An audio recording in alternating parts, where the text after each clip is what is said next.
Unit Vcs02 Learning Outcome 6.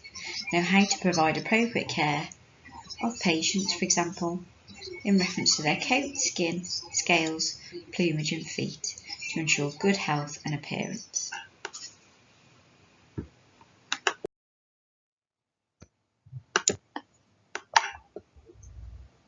Aims and objectives for this session. The aim is that you will know how to provide appropriate care to animals, for example, for their coat, skin, scales, plumage and feet to ensure good health and appearance. You should be able to categorise different coat types and you're going to research their appropriate care. You're going to be able to explain appropriate coat care to animals in the veterinary environment, describe appropriate enrichment methods for inpatients according to their species and individual needs, and consider ways in which we can educate owners in enrichment methods for their pets.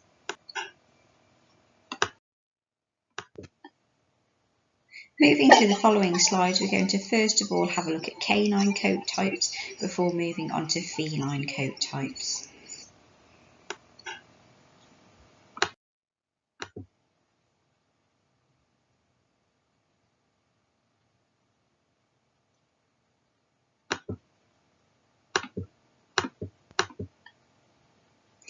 It is important you have an understanding of the range of dog coat types that you may encounter in veterinary practice. Worldwide, there are actually over 400 breeds of different dogs, so it's important that you're aware of a good range of them. And there are literally dozens of coat types, and we divide them into length, hair type and density.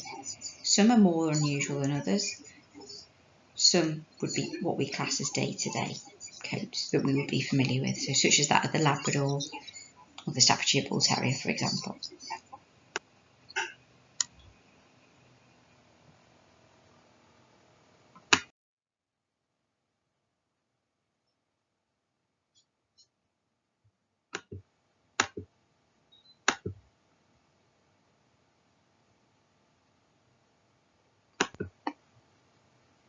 A short-coated breed. When we're describing this coat, we would describe it as a short and fine coat that lays back against the dog's skin. And it's actually describing the length of the dog's hair. They would generally have a thin coat with little undercoat, or they may have a very dense undercoat. So it can differ. So therefore, a dog may have a short, thick coat or a short, smooth coat.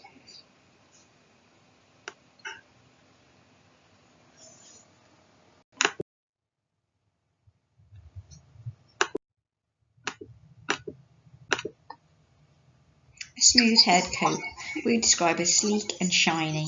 It lies close to the skin and is smooth to the touch, almost like a second skin, lovely and smooth, not wiry. And it's going to require less grooming than short-haired breeds.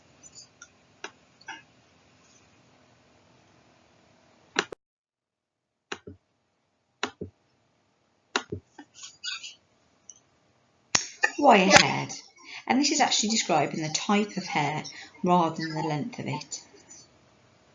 We would class this as a harsher coat, and it's either single or double coated with stiff wiry hairs. The two images below depict some very good examples of well-known wiry haired coats.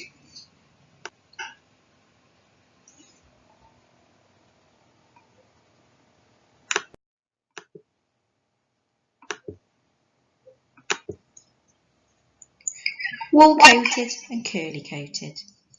A dense curly coat that does not shed and usually has the texture of lamb's wool, although some breeds can find that the coat is coarser in texture. And this sort of coat is usually present in dogs that are bred to retrieve game from the water.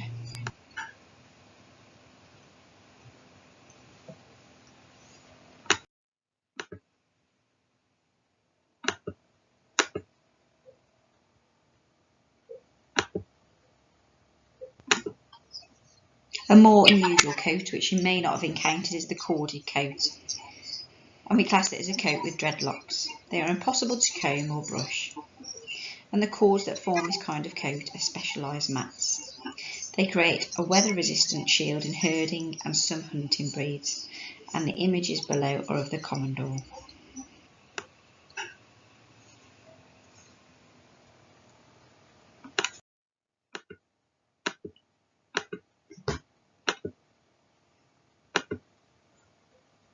Double coated. So you will find that coats are either single or double in their density. When we're talking about a double coat, it has both an undercoat and a top coat. So it's usually a combination of a long, harsher outer coat, which is naturally water repellent, with a softer and shorter downy fur underneath the top coat. They shed about twice yearly. However, if they live in warmer areas, they may shed more throughout the year.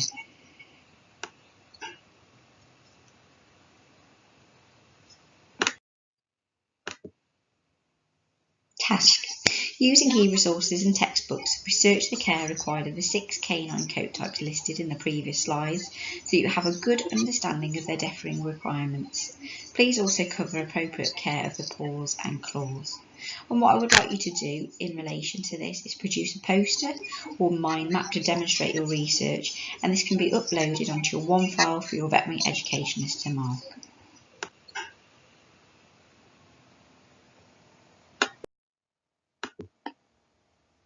Over the following few slides, we're going to have a look at cat coat types.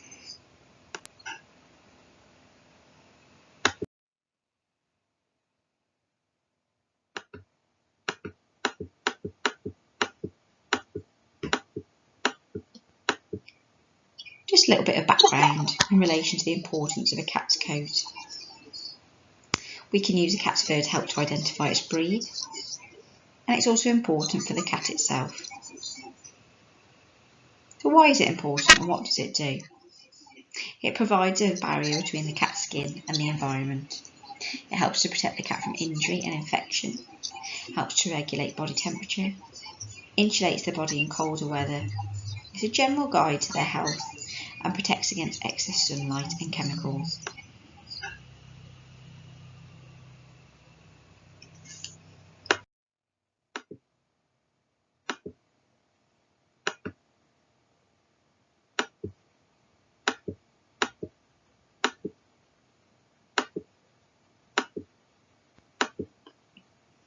So what different cat coat types are there?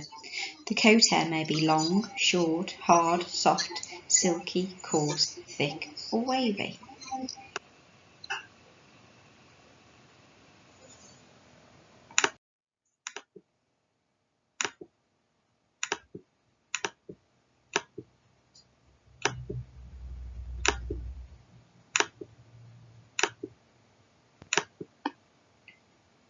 Development of the variants of cat coats.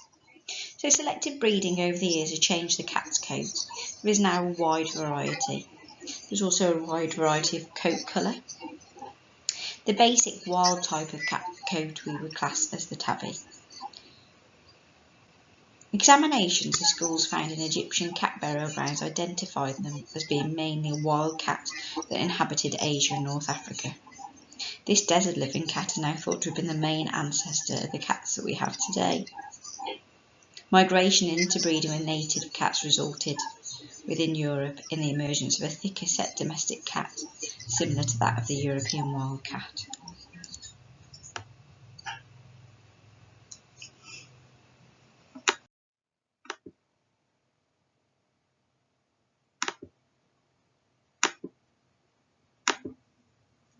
Cat hair types. A cat's coat may actually contain up to 200 hairs per square millimetre. They have a top coat of guard hairs and an undercoat of coarse, bristly awn hairs and soft down hairs.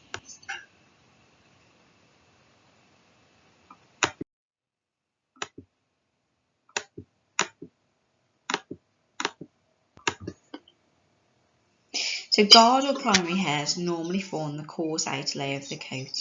They are connected to the nervous system and therefore respond to information from the senses in the form of excitement, fear, cold, or fight reflex. The guard hairs will stand upright when showing aggression, as can be seen in the image on the bottom right. They stand up when the cat is cold to help to form an insulating layer, and throughout the top coat of guard hairs is the undercoat, and this is made up of bristly awn hairs with thickened tips and soft downy hairs which lie closer to the skin.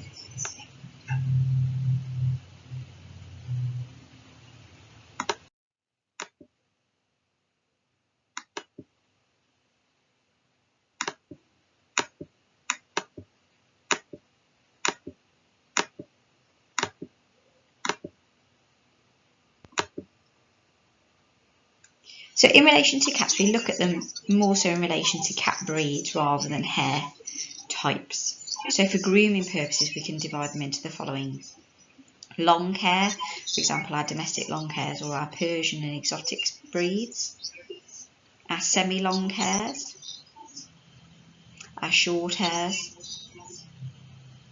Our Burmese that have a short, fine and glossy coat. Our Orientals and our Siamese. And there's examples provided there of different breeds that come under those headers.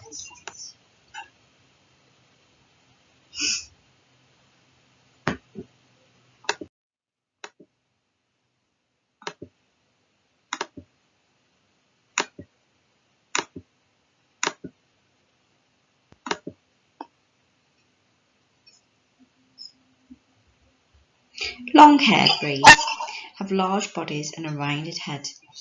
They have a short nose, large eyes and small ears. Their coat is long and double with a soft undercoat and coarse guard hairs of almost the same length as the undercoat. Cats will groom themselves, however, the owner would need to groom them also. Examples here are the Persian and the Turkish Angora. And when it comes to owners needing to groom them, this is on pretty much a daily, if not every couple of daily basis to maintain that coat and to prevent it from matting and clumping from occurring.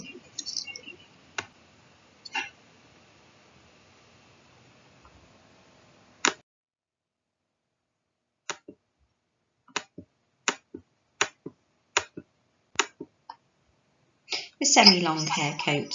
So these are sturdy and muscular cats with normal shaped heads and length of nose. The eyes are normal size, however they can have quite large ears. The coat is long but not as double as the Persian, and it has a finer or a shaggier texture, which is less liable to become matted. The Turkish Van, the Ragdoll, Maine Coon and Norwegian Forest Cats are good examples of this type of coat.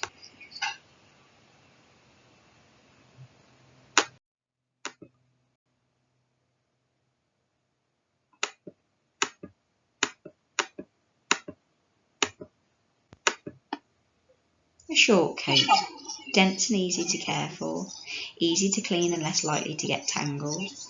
And cat features vary depending on their origin. So in relation to the British Shorthair, they are a stocky build, they have large round heads, round eyes and a powerful and compact muscular body with short legs and tails. The American Shorthair is larger than the British and European Shorthair with a lean body, longer legs and an oval head. The foreign Shorthair is slim-bodied, long legs and the coat contains fine hairs. The Manx cat, so within the British Shorthair section in relation to breeds, however it does not have a tail. It has a short back and longer limbs than hind limbs, as can be seen in the image below.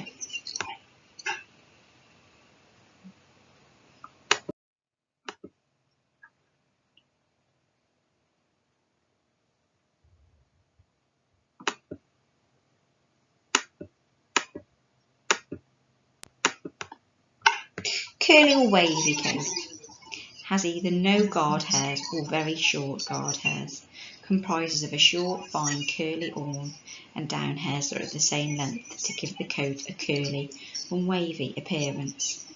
And this is actually caused by a recessive gene which prevents the production of a normal top coat. Examples of this are the Cornish and Devon Rex, and the Devon Rex has shortened whiskers or none at all.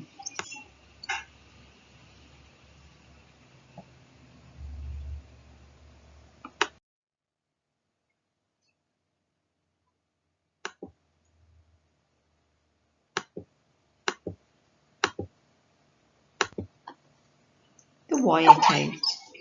So thick, curly, woolly, coarse and wiry to the touch.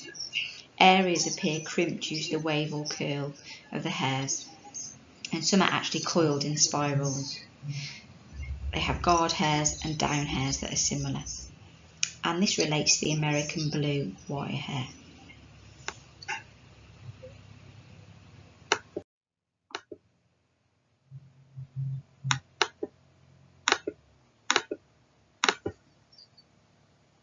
We also have a hairless breed of cat. Some may have a few hairs, but so few that the appearance is still hairless. They very often, if they are going to have any hair occurring, will have downy hairs around the face, legs and body. They will need protection from the cold. An example of this is the Sphinx.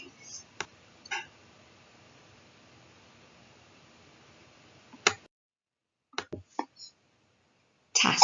Using e-resources and textbooks, research the care required of the 6 feline coat types listed in the previous slides so that you have a good understanding of their differing requirements.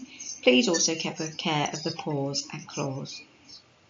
I would like for you to produce a poster or mind map to demonstrate your research to be uploaded onto your OneFile for your veterinary educationalist to mark.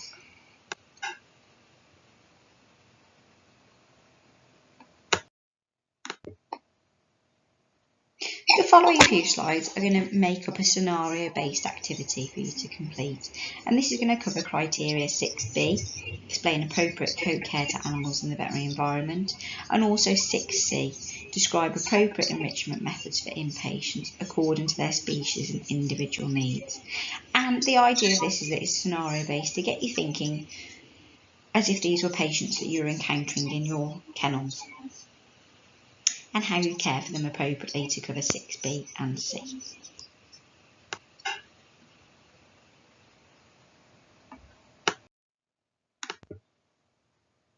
So within your kennel environment today, you are helping to care for Barney, and Barney's a 10-year-old German Shepherd. He's been hospitalised due to gastroenteritis and unfortunately has had ongoing vomiting and diarrhoea. He's going to require care and maintenance of his coat and maintenance of his hygiene because of what he's being hospitalised with. He's also going to require appropriate enrichment for his species and a consideration of his individual needs at the moment. What I would like for you to do is produce a plan of the care of Barney's coat, how you're going to maintain his hygiene, and how you're going to provide appropriate enrichment. Please upload this onto OneFile for your veterinary educationalist to mark.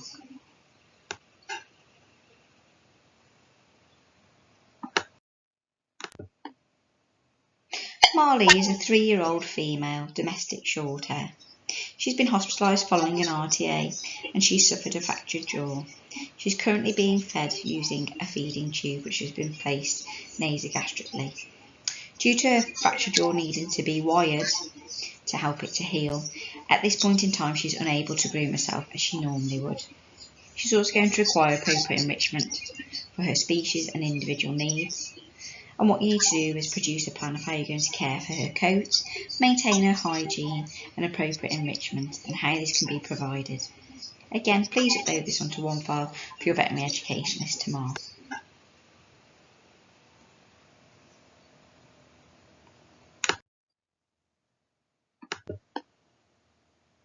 Hugo is a 5-year-old male chinchilla. He's been hospitalised following a period of anorexia and he's received nutritional support to help to increase his body weight to within its normal ranges. He's a more unusual case in relation to his species, and he does have some very specific species care and enrichment requirements which you will need to cater for. Again, I'd like you to research and then produce a plan of the care of Hugo's coat and skin, maintenance of his hygiene and the appropriate enrichment and how that can be provided to him. Again, please upload this onto OneFile for your veterinary educationalist to mark.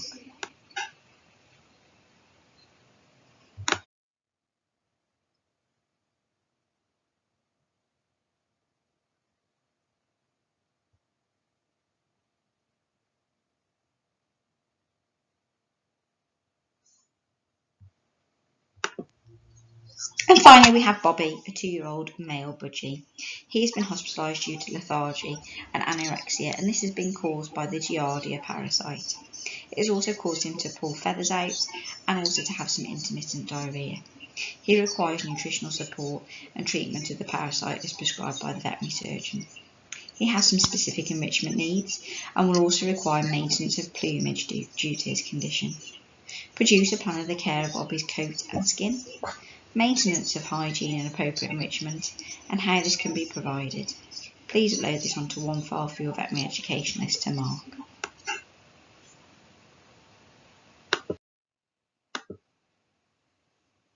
Methods of educating owners in enrichment methods. In your role in veterinary practice, it is possible to assist with owner education in relation to their pets, and enrichment makes up a massive part of that, so it's particularly key. They need to have a really good knowledge of the species of animal and any individual requirements that their animal may also have, possibly due to age, medical status. I would like for you to think about and mind map methods of providing such education to owners in relation to enrichment. I want you to think about the sources of information that you can utilise and provide. Consider useful reference resources and reliable websites that you could utilise, and also aids from your own practice, such as leaflets, guides, etc. This research and mind mapping will then assist you with the associated assignment task.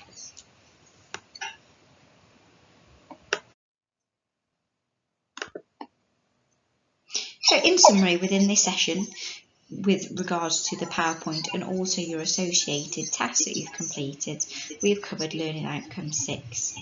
6A, categorising different coat types and their appropriate care. 6B, explaining appropriate care to animals in the veterinary environment. 6C, describing appropriate enrichment methods for inpatients according to their species and individual needs. And 6D, owner education in relation to enrichment methods for their pets.